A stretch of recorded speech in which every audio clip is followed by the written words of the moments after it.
देखो तब तक जो है हम लोग इलेक्ट्रोकेमिकल सेल पढ़ लिए हैं। इलेक्ट्रोकेमिकल सेल में हम लोग शुरू से पूरा पढ़े कि डेनियल सेल क्या होता है, इलेक्ट्रोड पोटेंशियल क्या होता है, स्टैंडर्ड इलेक्ट्रोड पोटेंशियल क्या होता है, वो सब पढ़े। नॉइस डिफ्यूजन क्या होता है, फिर जो है इलेक्ट्रोकेमिकल सीरीज क्या होता है, उसका क्या एप्लीकेशन होता है। फिर पढ़े कि जो गिब्स एनर्जी क्या होता है, ठीक है, इक्विलिब्रियम कांस्टेंट क्या है, ये सब पढ़ लिए। तो यहाँ पर जो है समझ लो एक तरह से कि इलेक्ट्रोकेमिकल सेल जो था वो खत्म हो गया। शुरू में बोलते थे कि इसमें दो तरह का सेल पढ़ना है, मतलब इलेक्ट्रोकेमिस्ट्री में दो तरह की चीज़ें पढ़नी है। इलेक्ट्रोकेमिस्ट्री बेसिकली है क्या, इलेक्ट्रिसिटी और केमिकल रिएक्शन के बीच का एक संबंध है। अगर इलेक्ट्रिसिटी देकर केमिकल रिएक्शन करवाते हैं तो इसको कहते हैं इलेक्ट्रो, जिस सेल में, जिस पात्र में, जिस बर्तन में ये चीज होता है जहाँ पर इलेक्ट्रिसिटी का केमिकल रिएक्शन करवाया जाए उसको बोलते हैं इलेक्ट्रोलाइटिक सेल।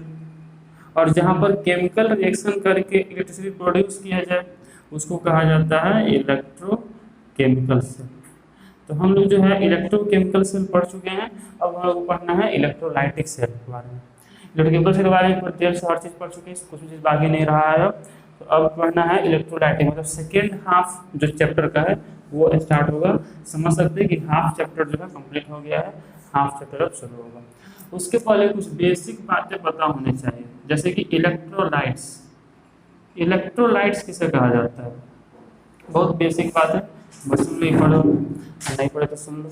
इलेक्ट्रोलाइट्स क्या होते हैं, कुछ ऐसे सब्सटेंस होते हैं जो कि जब उनको हम पानी में घोलते हैं, मतलब किसी भी सॉल्वेंट में उनको मिलाते हैं तो वो अपने आयंस में कंप्लीटली ब्रेक हो जाते हैं, मतलब वो डिसोसिएट हो जाते हैं। तो जो आयंस में डिसोसिएट हो जाते हैं उन्हें कहा जाता है इलेक्ट्रोलाइट, और जो आयंस में डिसोसिएट नहीं होते हैं उन्हें कहा जाता है नॉन इलेक्ट्रोलाइट। क्या कहा जाता है, नॉन इलेक्ट्रोलाइट। तो दो तरह के सब्सटेंस होते हैं, इलेक्ट्रोलाइट और नॉन इलेक्ट्रोलाइट।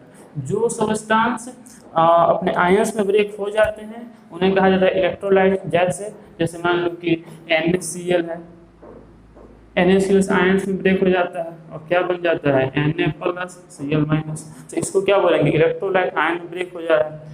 मान लो कि यूरिया है, यूरिया फॉर्मूला होता है NH2CO NH2, क्या ये अपने आयंस में ब्रेक होगा, नहीं, तो इसको कहेंगे नॉन इलेक्ट्रोलाइट।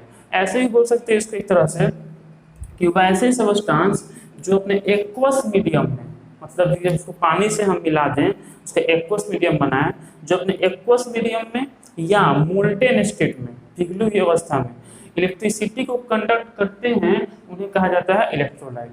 कैसे मालूम चलेगा, तो मान लो एक मग लो, उसमें पानी ले लो, ठीक है, और उसमें जो चीज़ पता करना है कि इलेक्ट्रोलाइट है कि नहीं उसको डाल दो, और एक तार ले लगा दो सॉकेट में, बिजली का सॉकेट है ना, उसमें लगा दो, और एक तार ले आके उसमें डाल दो, फिर हाथ लगाओ, करंट लग रहा है, तो मतलब जो चीज़ में डाले हो पानी में वो क्या है, इलेक्ट्रोलाइट है। और अगर करंट नहीं लग रहा है तो इलेक्ट्रोलाइट नहीं है। जैसे उसमें नमक डालोगे NaCl तो देखोगे करंट लगेगा, तो वो क्या है, इलेक्ट्रोलाइट है। क्यों हुआ, क्योंकि देखो यहाँ पर इलेक्ट्रिसिटी को कंडक्ट किया गया है। कंडक्ट कौन करता है, तो ध्यान देना, पढ़ेंगे लोग फिजिक्स में नंबर 3 में कि इलेक्ट्रिसिटी को कंडक्ट जो है दो ही चीज़ करता है, या तो कंडक्ट करने का काम इलेक्ट्रॉन करता है इलेक्ट्रिसिटी को, या फिर आयंस करते हैं, ठीक है। अब इलेक्ट्रॉन्स कहाँ होते हैं, इलेक्ट्रॉन तो होते हैं मेटल में। जो मेटल होता है उसमें जो कंडक्शन होता है वो किसके कारण होता है, इलेक्ट्रॉन के कारण, क्योंकि मेटल में बहुत सारे फ्री इलेक्ट्रॉन होते हैं, वही कंडक्ट करते हैं। जबकि वही देखा जाए नॉन मेटल में तो फ्री इलेक्ट्रॉन नहीं होते हैं, इसलिए उसमें कंडक्शन नहीं हो पाता है। या फिर कंडक्ट कौन करता है, आयन। तो आयन कब करेगा, जब आयन बनेगा, जैसे कि NaCl के Cl से आयन बनाएगा तो वो सब कंडक्ट करेगा, ठीक है। और यूरिया है, शुगर है, ये सब तो आयन बनाएगा नहीं, तो वो सब कंडक्ट नहीं करेगा। तो इलेक्ट्रोलाइट क्या है, बहुत सिंपल सी बात है। अब देखो इलेक्ट्रोलाइट से मान लो NaCl है, तो वहीं जब सॉलिड स्टेट में है, जब नमक है, तो उससे इलेक्ट्रिसिटी पास नहीं होता है। जब NaCl पिघला हुआ है, मोल्टेन है, या फिर NaCl को पानी में मिलाया गया है, एक्वस है, तब कंडक्ट करता है। तो करके देखे, कर देखना कभी। मान लो कहीं नमक रखा हुआ है और वहां पर तार लेके जाओ एक तरफ और दूसरी तरफ से हो, करंट नहीं लगेगा, क्योंकि करंट कंडक्ट नहीं हो रहा, ठीक है। जब उसी NaCl को पिघला दो तो कुछ पिघल जाएगा, मोल्ट हो जाएगा, या फिर उसको पानी में मिला दो तब वहां से करंट पास कराओ तो करंट पास होगा। तो वही जो सब्सटेंस होते हैं उन्हें कहा जाता है इलेक्ट्रोलाइट। तो इलेक्ट्रोलाइट क्या होते हैं, दो सब्सटेंस विच breaks into या decompose into its constituent ions in its melting state या molten state in its molten state or aqueous form are called electrolyte. वैसे सब्सटेंस जो डिकम्पोज हो जाते हैं, डिकम्पोज मतलब क्या होता है, टूटना, ठीक है, डिकम्पोज मतलब होता है ब्रेक होना, टूटना। तो जो ब्रेक हो जाते हैं इनटू इट्स कंस्टिट्यूएंट आयंस, अपने आयंस में, जिस आयन में बने हुए हैं उस आयंस में जब ये ब्रेक हो जाते हैं, या तो अपने मोल्टेन स्टेट में, पिघली अवस्था में, या एक्वस फॉर्म में, एक्वस मतलब कि पानी में मिली हुई अवस्था में, तो उन्हें ही क्या कहा जाता है, इलेक्ट्रोलाइट कहा जाता है। या ऐसे ही बोल सकते हैं इसको कि दो substance which conduct electricity in its molten state और aqueous form are called electrolyte. यही बात हुआ, जब वो डिकम्पोज होंगे, जब आयंस बनेंगे तभी कंडक्ट करेंगे। तो वही जो ऐसे सब्सटेंस हैं जो अपने एक्वस या मोल्टेन स्टेट में इलेक्ट्रिसिटी कंडक्ट करते हैं, तो आयंस में ब्रेक हो जाते हैं, उन्हें इलेक्ट्रोलाइट कहा जाता है।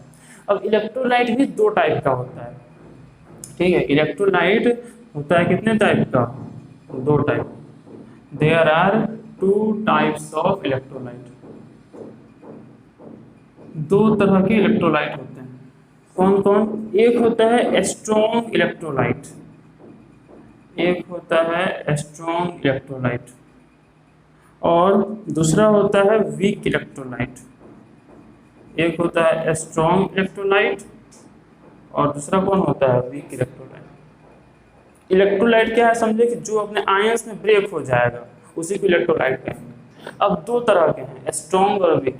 स्ट्रॉन्ग इलेक्ट्रोलाइट कौन है, जो इलेक्ट्रोलाइट कंप्लीटली ब्रेक हो जाता है अपने आयंस में, बिल्कुल बचता ही नहीं है, कंप्लीटली ब्रेक हो जाएगा, 100% डिसोसिएट हो जाएगा, ठीक है, 100% डिसोसिएशन हो जाएगा, वैसे को कहेंगे स्ट्रॉन्ग इलेक्ट्रोलाइट। जैसे कि NaCl, जब NaCl को पानी में मिलाएंगे अब थोड़ा सा भी NaCl बचेगा नहीं, पूरा जो पूरा NaCl जो है ये ब्रेक हो जाएगा Na+ में और Cl- में, तो इसको क्या बोलेंगे, स्ट्रॉन्ग इलेक्ट्रोलाइट बोलेंगे।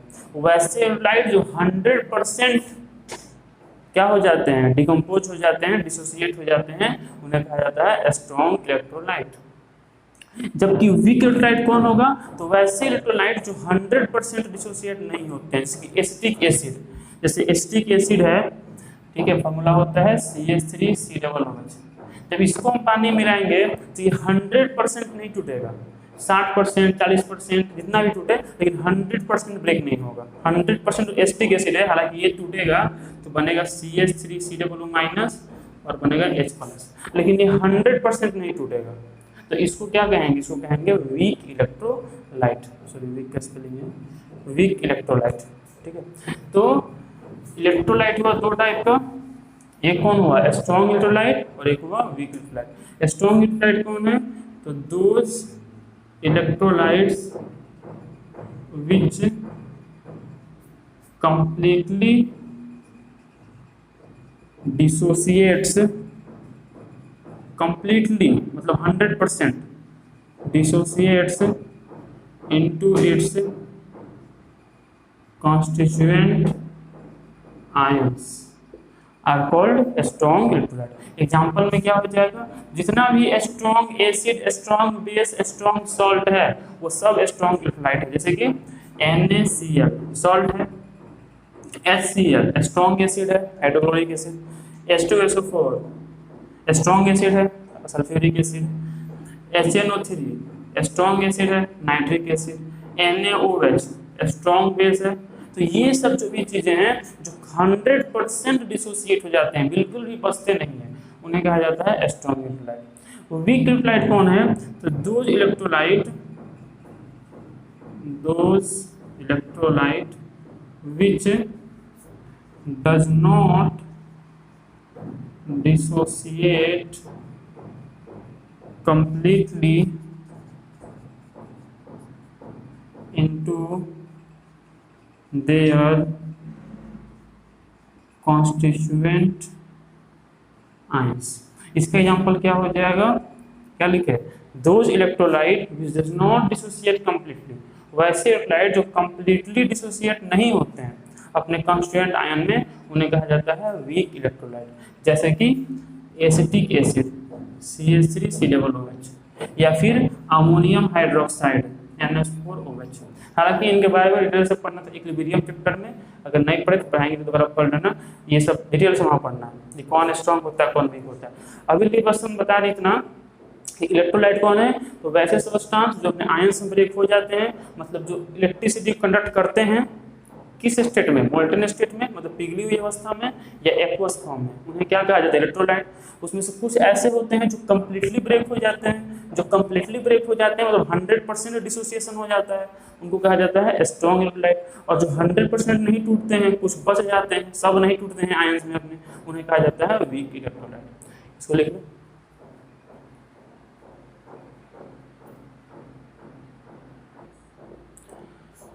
लिख लो। ठीक है, तो ये देखिए इलेक्ट्रोलाइट के बारे में।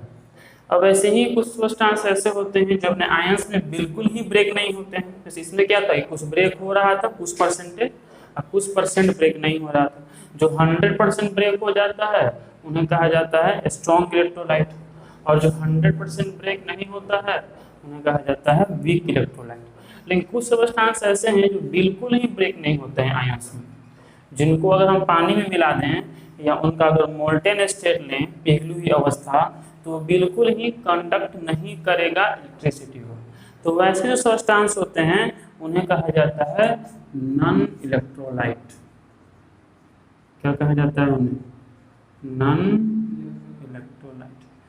तो ये क्या है, जैसे कि मान लो कि अगर हम पानी में शुगर को मिला दें या हम पानी में यूरिया को मिला दें, तो क्या वो जो वाटर है, जो सॉल्यूशन है, वो कंडक्ट करेगा इलेक्ट्रिसिटी को? नहीं करेगा। क्यों नहीं करेगा? क्योंकि शुगर आयन से ब्रेक नहीं हुआ, यूरिया आयन से ब्रेक नहीं हुआ।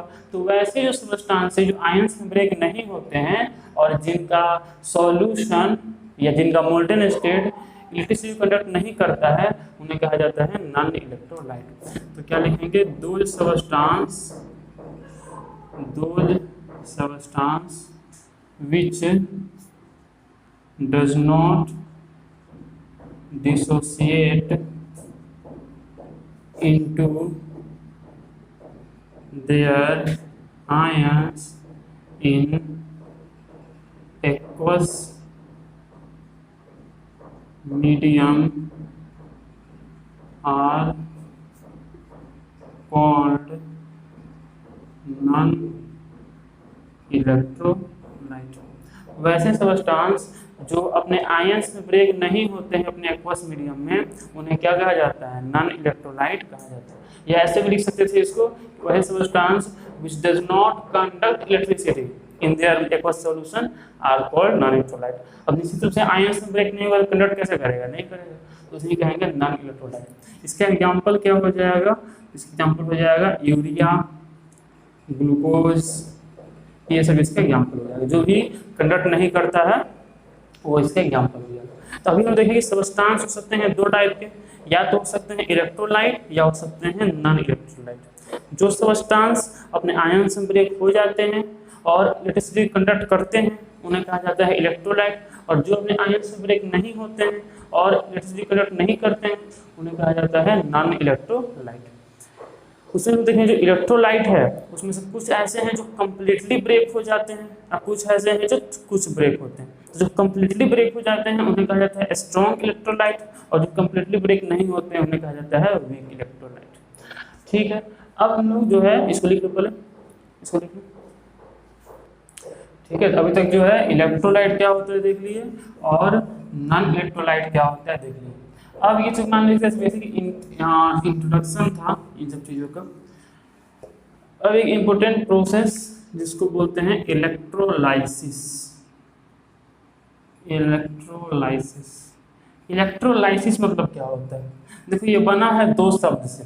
एक शब्द है इलेक्ट्रो मतलब इलेक्ट्रिसिटी, और एक शब्द है लाइसिस मतलब कि लाइसिस मतलब क्या होता है, ब्रेक डाउन, तोड़ना। ठीक है, लाइसिस मतलब क्या होता है, ब्रेक डाउन करना, तोड़ना, और इलेक्ट्रो शब्द मतलब क्या है, इलेक्ट्रिसिटी। ठीक है, तो अगर हम क्या करते हैं किसी किसी जैसे हम बोले ना कि जो इलेक्ट्रोलाइट हैं वो अपने आयंस में ब्रेक हो जाते हैं, तो अगर मान लो कोई सबस्टांस है और उससे इलेक्ट्रिसिटी देकर उसको हम आयन में ब्रेक करवा रहे हैं तो उसको कहा जाता है इलेक्ट्रोलाइसिस। मतलब कि मान लो ये NaCl है और इसको हम दें इलेक्ट्रिसिटी तो ये क्या होगा, ब्रेक होगा, और क्या बनेगा, Na+ और Cl-। तो इसी को क्या कहेंगे, इलेक्ट्रोलाइसिस। अगर किसी चीज़ को इलेक्ट्रिसिटी के हेल्प से, मतलब अभी वही ना पढ़ रहे हैं कि कैसे इलेक्ट्रिसिटी केमिकल रिएक्शन करवाया जाए, तो इसको हम दिए इलेक्ट्रिसिटी और उससे क्या हुआ, केमिकल रिएक्शन हुआ, ये टूटकर Na+Cl- बना। तो ये जो प्रोसेस है, जिस प्रोसेस में हम इलेक्ट्रिसिटी को देते हैं उससे इलेक्ट्रोलाइट टूटता है अपने आयंस में, इस प्रोसेस को क्या कहा जाता है, इलेक्ट्रोलाइसिस कहा जाता है। तो लिखना है इसको, द प्रोसेस ऑफ, लिखो बोलते हैं, the process of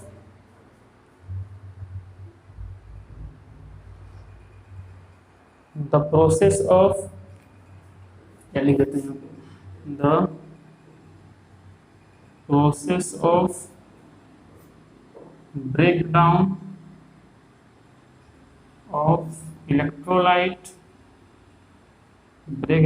electrolyte into their constituent ion by passing electricity through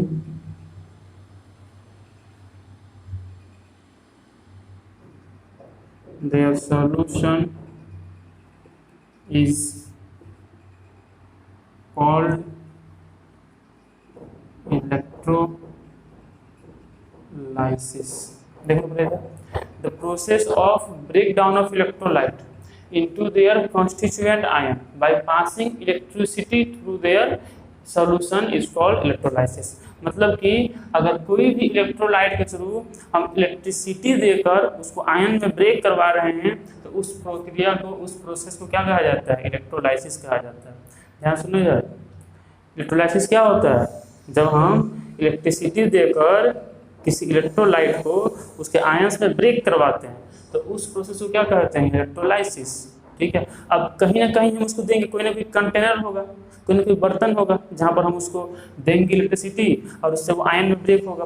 तो जिस जगह यह काम होता है उसको कहा जाता है इलेक्ट्रोलाइटिक सेल। यहाँ पर बताया आप इलेक्ट्रोलाइटिक सेल का। इलेक्ट्रोलाइसिस क्या होता है समझे, जैसे मान लो NaCl है, इसको हम देंगे इलेक्ट्रिसिटी तो ये ब्रेक होगा और क्या बनेगा, Na+ और Cl-। तो ये जो प्रोसेस है इसमें इलेक्ट्रिसिटी थ्रू देकर किसी इलेक्ट्रोलाइट को उसके आयंस में ब्रेक करवा रहे हैं, डिसोसिएट करवा रहे हैं, इस प्रोसेस को क्या कहा जाता है, इलेक्ट्रोलाइसिस कहा जाता है।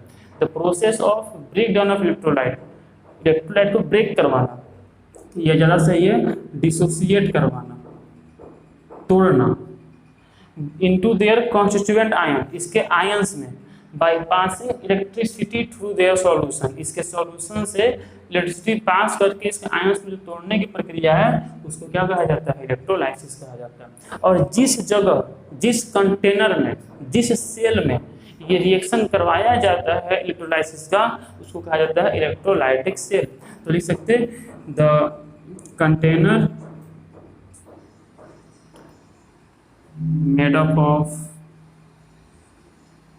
made up of glass or any bad conductor in which process of electrolysis is done is called electrolytic cell, is called electrolytic cell। The container made up of glass or any bad conductor, सुन लो पहले, वह conductor, वह container जो या तो glass का बना हो या बना होता है किसका, किसी बैड कंडक्टर का, इंसुलेटर का। ठीक है, जिसमें कि इलेक्ट्रोलाइसिस की प्रक्रिया कराई जाती है उस सेल को, उस कंटेनर को क्या कहते हैं, इलेक्ट्रोलाइटिक सेल कहते हैं। ठीक है, तो इसको लिख लो। ठीक है, तो इलेक्ट्रोलाइसिस क्या है, इलेक्ट्रिसिटी देकर इलेक्ट्रोलाइट को तोड़ना कहलाता है इलेक्ट्रोलाइसिस, और जिस कंटेनर में ये प्रक्रिया की जाती है उसको कहते हैं इलेक्ट्रोलाइटिक सेल। अब इलेक्ट्रोलाइटिक से, अच्छा पहले ये देख लो इलेक्ट्रोलाइसिस का यूज क्या है। इलेक्ट्रोलाइसिस जो है इसको हम लोग क्यों करते हैं, क्या क्या फायदा है करने का, या क्या क्या एप्लीकेशन है। तो लिखना, लिखो एप्लीकेशन ऑफ, लिखो application of electrolysis, application of electrolysis. कि इलेक्ट्रोलाइसिस का क्या एप्लीकेशन है, कहाँ पर इसको यूज किया जाता है। फर्स्ट पॉइंट लिखना, first point, many organic compounds, many organic compounds,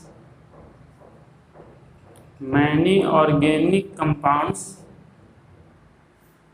are prepared by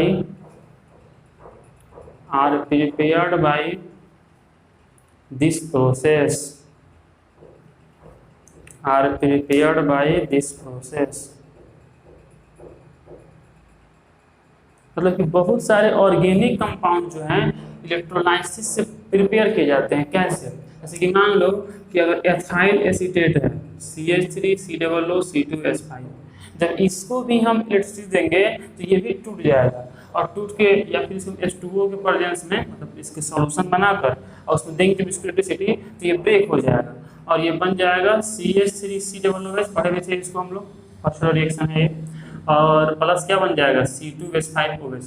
तो ये क्या है, एसिटिक एसिड, और ये क्या है, इथाइल अल्कोहल है ना, इसको बोलते हैं एथेनॉल। तो ये एक ऑर्गेनिक कंपाउंड है। तो इस तरह से बहुत सारा जो ऑर्गेनिक कंपाउंड है वह इलेक्ट्रोलाइसिस के द्वारा बनाया जाता है। सेकेंड लिखना, सेकेंड यूज, अब इसको आगे और डिटेल से पढ़ेंगे, तो इसका एप्लीकेशन लिख लो। Second application, electroplating of, electroplating क्या होता है बता रहे हैं, पहले लो। Electroplating of, electroplating of any superior metal, electroplating of any superior metal is done over inferior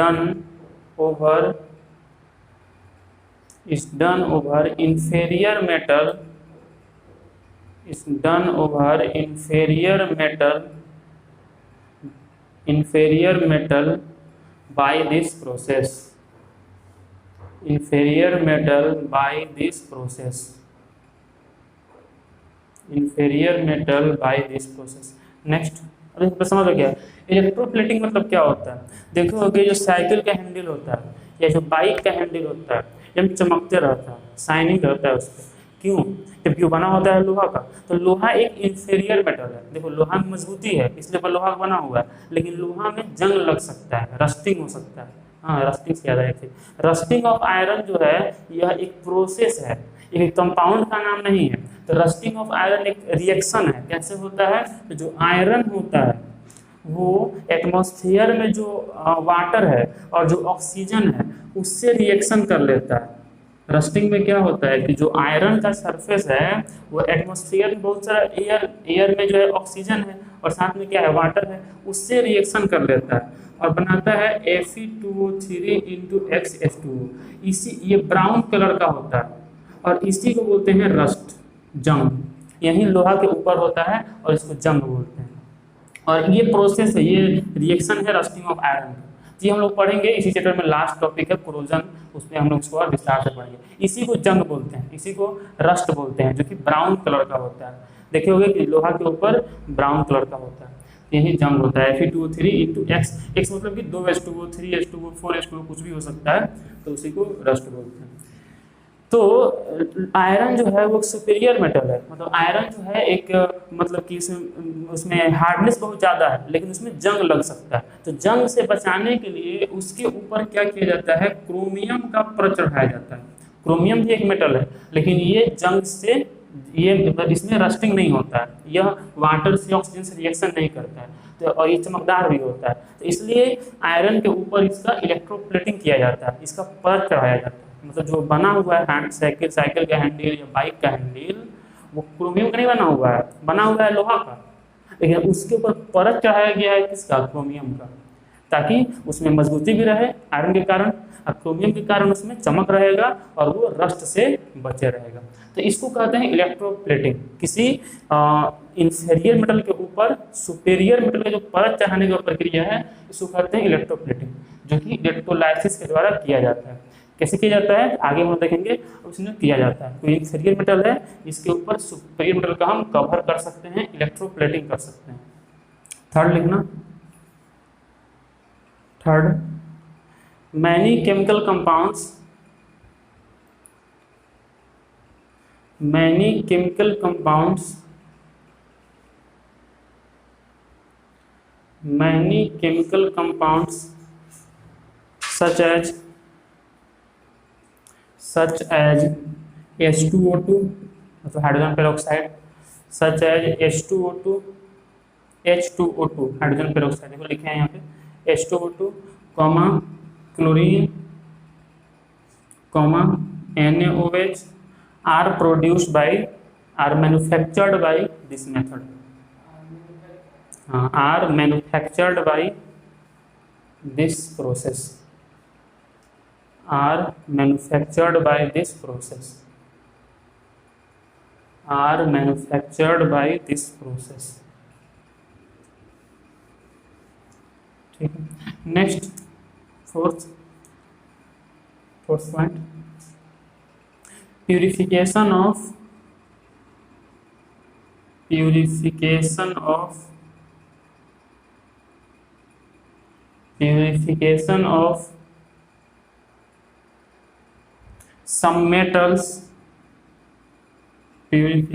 some metals, like copper, iron, silver, etc. are done by this process. Purification of some metals like copper, iron, silver, etc. are done by this process, are done by this process, are done by this process। Purification का मतलब क्या होगा, चलो इसको तो हम समझाते हैं। हालांकि जितना बात हम बताए हैं सबको हमको पढ़ने को मिलेगा, लेकिन इसको प्यूरिफिकेशन का मतलब क्या होगा, मान लो कॉपर मेरे पास है और वो कॉपर प्योर नहीं है, मतलब कॉपर में अशुद्धि है, हमको प्योर कॉपर चाहिए, तो उसके लिए हम उसका इलेक्ट्रोलाइसिस करते हैं। तो ये सब एप्लीकेशन है, इसको बता दें अभी, इसको साफ करने के बाद समझ लो। एप्लीकेशन में क्या क्या देखें, पहला देखें कि इसका यूज हम कर सकते हैं बहुत सारे ऑर्गेनिक कंपाउंड्स को बनाने में, ठीक है। दूसरा देखें इलेक्ट्रोप्लेटिंग करने में, सुपेरियर मेटल का इलेक्ट्रोप्लेटिंग किया जाता है इंफीरियर मेटल के ऊपर। इसके अलावा बहुत सारे केमिकल कंपाउंड को बनाने में इसका यूज किया जाता है, और उसके अलावा देखें कि प्यूरिफिकेशन में इसका यूज किया जाता है। अब बात है कि प्यूरिफिकेशन कैसे होता है, या सिंपली अगर हम पूछें कि इलेक्ट्रोलाइसिस कैसे होता है, चलो देखो। ऐसे मान लो कि ये इलेक्ट्रोलाइटिक सेल है, कंटेनर है, या तो बना होगा ग्लास का या बना होगा किसी भी बैड कंडक्टर का, इंसुलेटर का, और इसके अंदर कोई सॉल्ट है, इसके अंदर कोई सॉल्ट, मान लो इसके अंदर सॉल्ट है कॉपर सल्फेट का, कौन सा सॉल्ट है, कॉपर सल्फेट, और इसके अंदर हम क्या करिए कि 2 रॉड डीप कर दिए, डुबा दिए, दोनों रॉड कॉपर का, दोनों रॉड किसका है, कॉपर का, और इसको हम ले जाकर कनेक्ट कर दिए बैटरी से, ठीक है। इसको कनेक्ट करने ले जाए किससे, बैटरी से। तो पता होगा बैटरी में एक नेगेटिव विंड होता है और एक पॉजिटिव विंड होता है। अब जिस इलेक्ट्रोड को, इलेक्ट्रोड मतलब क्या होता है, मेटल, जो मेटल का रॉड होता है उसको इलेक्ट्रोड कहते हैं। जिस इलेक्ट्रोड को नेगेटिव साइड से कनेक्ट किया गया है उसको बोलते हैं, उसको यहाँ बोलते हैं कैथोड, उसको यहाँ क्या बोलते हैं, कैथोड। और जिसको कनेक्ट किया गया पॉजिटिव साइड से, इसको ऐसे बना दो, जनरली जो है ये, ठीक है, जनरली जो है एनोड हमेशा लेफ्ट हैंड साइड बनाया जाता है, कन्वेंशनली, कोई नियम नहीं है, लेकिन कन्वेंशनली हर एक बुक में जो है एनोड हमेशा मिलेगा लेफ्ट हैंड साइड में और कैथोड मिलेगा राइट हैंड साइड में। तो ये एनोड है, इस पर कौन साइन है, पॉजिटिव, और यहाँ पर कौन साइन है, याद करो इलेक्ट्रोकेमिकल सेल में एनोड पर नेगेटिव साइन था, कैथोड पर पॉजिटिव साइन था, लेकिन यहाँ पर एनोड पर पॉजिटिव साइन है और कैथोड पर कौन सा साइन है, कैथोड पर नेगेटिव साइन, उल्टा होता है। ये इलेक्ट्रोलाइटिक सेल है, ठीक है, अभी इसमें कैसे हुआ इलेक्ट्रॉनिक्स बता रहे हैं हम, लेकिन ध्यान रखो ये एक इलेक्ट्रोलाइटिक सेल है, और इलेक्ट्रोलाइटिक सेल में जो है एनोड पर पॉजिटिव चार्ज होता है और कैथोड पर नेगेटिव चार्ज होता है। अब यहाँ पर होगा क्या, देखो ये पॉजिटिव है, ये नेगेटिव, पॉजिटिव इसमें पॉजिटिव, नेगेटिव इसमें नेगेटिव। अब यहाँ पर होगा क्या, जैसे ही इलेक्ट्रिसिटी आएगा तो इसमें से कॉपर निकल के, देखो एनोड पर क्या होता है, ऑक्सीडेशन, इसको एनोड क्यों कहा गया है, क्योंकि यहाँ ऑक्सीडेशन होता है, बताया था इलेक्ट्रोकेमिकल सेल में भी, तो यहाँ पर ऑक्सीडेशन हो रहा है, तो यहाँ पर जो दोनों रॉड किसका बना हुआ है, कॉपर का, ठीक है। तो क्या होगा कि यहाँ से ध्यान से सुनो थोड़ा सा, एट एनोड, एनोड पर क्या होगा कि जो कॉपर है उसका ऑक्सीडेशन होगा, मतलब इलेक्ट्रॉन लूज होगा, इलेक्ट्रॉन लूज होगा तो क्या बनेगा, Cu2 प्लस और 2 इलेक्ट्रॉन, इसी को बोलते हैं oxidation, loss of electron is called oxidation. तो यहाँ से इलेक्ट्रॉन कहाँ आ गया, इसमें, कॉपर आ गया इसमें। अब यही कॉपर जाएगा कैथोड के पास, कॉपर कहाँ जाएगा, कैथोड। तो एट कैथोड ये कॉपर गया, इलेक्ट्रॉन को एक्सेप्ट किया और कॉपर बन के जाकर यहाँ पर डिपॉजिट हो गया। मतलब धीरे धीरे क्या हो रहा है, एनोड घटते जा रहा है और कैथोड पर आकर कॉपर जमा होते जा रहा है, और ये प्रोसेस कब तक चलते रहेगा, जब तक कि पूरी तरह से एनोड डिकम्पोज नहीं हो जाता है, नष्ट नहीं हो जाता है। लेकिन देखो हो वैसे नहीं रहा है, हो क्या रहा है, जैसे ही इलेक्ट्रिसिटी आ रहा है तो एनोड पर हो रहा है ऑक्सीडेशन, ठीक है, और यहाँ से कॉपर और इलेक्ट्रॉन बन रहा है। ये कॉपर जो है ये यहाँ पर नहीं गया है, बल्कि ये जो CuSO4 है ये टूट के बनाया है कॉपर और सल्फेट आयन। क्यों, क्योंकि यहाँ पर हुआ है इलेक्ट्रोलाइसिस, इलेक्ट्रिसिटी गया है ना, इसलिए यहाँ से क्या होता है, ये इलेक्ट्रोलाइट है, ये ब्रेक हो गया अपने आयंस में। अब ये कॉपर जो है इस इलेक्ट्रॉन को एक्सेप्ट करके जाकर यहाँ जमा हो गया, और जो ये कॉपर था वो फिर आकर इससे मिलकर कॉपर सल्फेट बन गया। इसमें से कॉपर जो निकल रहा है वो कॉपर यहाँ नहीं जा रहा है, ये कॉपर निकल के सॉल्यूशन में आ रहा है, और सॉल्यूशन से कॉपर निकल के यहाँ जाकर जमा हो रहा है, ठीक है। लेकिन इससे होगा क्या कि ये एनोड गलते जाएगा और इस पर क्या कॉपर आके जमा हो जाएगा। और ऐसे ही होता है प्यूरिफिकेशन, जैसे मान लो हमारे पास मेटल है और उस मेटल मान लो कॉपर ही है, और कॉपर अगर इम्प्योर है तो उसको हम बना देंगे एनोड, और एक प्योर लेंगे कॉपर उसको बना देंगे कैथोड और इसको डुबा देंगे यहाँ पे। अब जब इसमें से निकल के क्या जा रहा है, कॉपर, तो पूरा का पूरा शुद्ध कॉपर जाकर यहाँ जमा हो जाएगा और ये जो इम्प्योरिटी है बच जाएगा। इस तरह हम प्यूरिफिकेशन कर दिए। जो हमारे पास मेटल का रॉड था जो कि इम्प्योर था, कॉपर के अलावा बहुत सारे एलिमेंट्स तो गया है केवल कॉपर, क्योंकि कॉपर का यहाँ पर सॉल्यूशन है, जो सॉल्यूशन यहाँ लिया जाता है वहीं यहाँ डिपोजिट होता है। क्यों, क्योंकि हम समझे कि यहीं से एलिमेंट निकल के यहाँ जा रहा है, इसमें से निकल के इसमें नहीं जा रहा है, इसमें से निकल के इसमें जा रहा है, इसलिए जो मेटल यहाँ लिया गया है उसी मेटल का सॉल्यूशन सॉल्ट यहाँ पर लिया गया। बात समझे, दोबारा समझ लो। इलेक्ट्रोलाइसिस में क्या किया गया, ये हम बनाए इलेक्ट्रोलाइटिक सेल, कॉपर सल्फेट लिया गया और इसमें कॉपर डुबा दिया गया। इसको कोई भी मेटल हो सकता है यहाँ पे कनेक्ट कर दिया बैटरी से, जिसको जोड़े हैं पॉजिटिव एंड वाले से उसको बोलेंगे एनोड, और जिसको जोड़े हैं निगेटिव वाले से उसको बोलेंगे कैथोड। जैसे ही इलेक्ट्रिसिटी प्रवाहित होना शुरू हुआ तो एनोड पर हुआ ऑक्सीडेशन, यहाँ से कॉपर इलेक्ट्रॉन निकल के बाहर आया, कॉपर जाकर यहाँ जमा हो गया, ठीक है। और कैथोड पर क्या हुआ, यही कॉपर जाकर यहाँ जमा हो गया, इसमें से जो कॉपर आयन निकला वो कॉपर आयन जाकर यहाँ जमा हुआ और ये कॉपर आगे सल्फेट से मिलकर यहाँ पर आ गया इसके बेस ऑफ। खैर यही सब रिएक्शन है, इसको बना लेना है।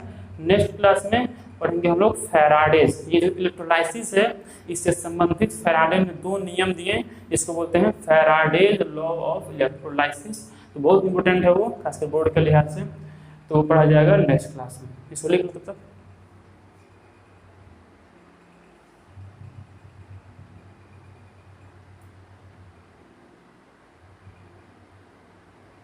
फेराडे लॉ बहुत इंपॉर्टेंट है, नेक्स्ट क्लास में पढ़ना है, लिख लिए।